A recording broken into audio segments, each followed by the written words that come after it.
Inilah berita terkini dari Minda Rakyat yang disalin dan dibaca oleh Onel. Kota Kinabalu, Kerajaan Negeri menyasarkan seramai 30.000 orang rakyat Sabah dapat diberikan vaksin secara harian ini bermula Julai hadapan dalam usaha mencapai imuniti kelompok pada penghujung tahun ini.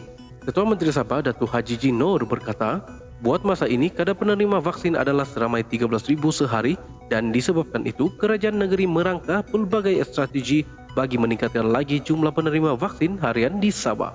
Katanya, ini termasuk membuka lebih banyak pusat pemberian vaksin, PPV dan pendaftaran jangkau luar komuniti, di samping penghantaran bekalan vaksin ke Sabah yang konsisten.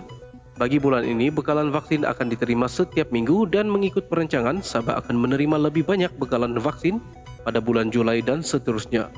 Sehingga 13 Jun lepas, seramai 249.945 atau 8.5% daripada 2.932.700 penduduk Sabah yang disasarkan telah menerima dos pertama vaksin sejak program imunisasi COVID-19 kebangsaan dilancarkan pada 26 Februari lalu.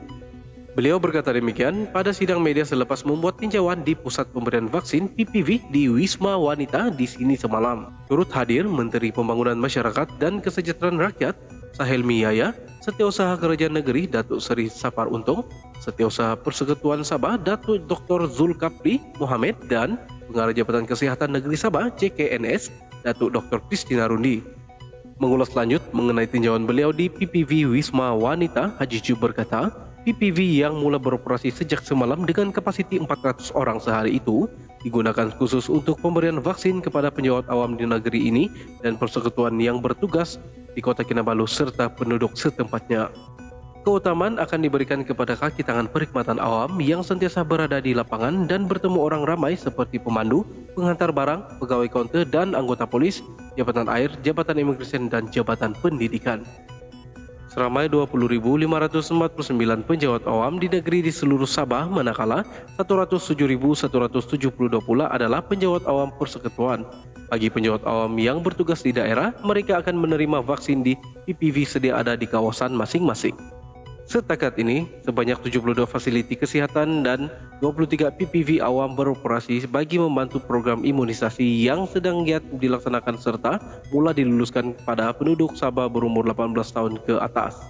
Menurut Haji Ji, beberapa PPV awam lain juga akan mula beroperasi pada bulan ini, membabitkan Dewan Masyarakat Menggatal, Persatuan Kebudayaan Kadazan Dusun KDC, Dewan Serbaguna Libaran dan Dewan Institut Pendidikan Guru IPG Balung Tawau. Selain itu, Pusat Konvensyen Antarabangsa Sabah (SICC) turut dijadikan untuk pelaksanaan program imunisasi industri COVID-19 Kerajaan Awam Swasta (PIKAS) dalam fasa 4 yang juga akan bermula Julai ini. SICC dengan kapasiti 3.500 orang sehari akan dijadikan sebagai PPV bagi PIKAS di Sabah untuk pemberian vaksin kepada pekerja industri, kilang dan perkhidmatan ekonomi yang lain. Bermula bulan ini juga, Hospital Gleneagles dan Revolution Medical Center serta 36 klinik swasta juga terbabit dalam memberi vaksin kepada penduduk di negeri ini. Penggunaan Pasifik Sutera juga sudah membenarkan penggunaan fasiliti hotel untuk dijadikan PPV dan sebagai CSR, tanggung jawab sosial korporat mereka.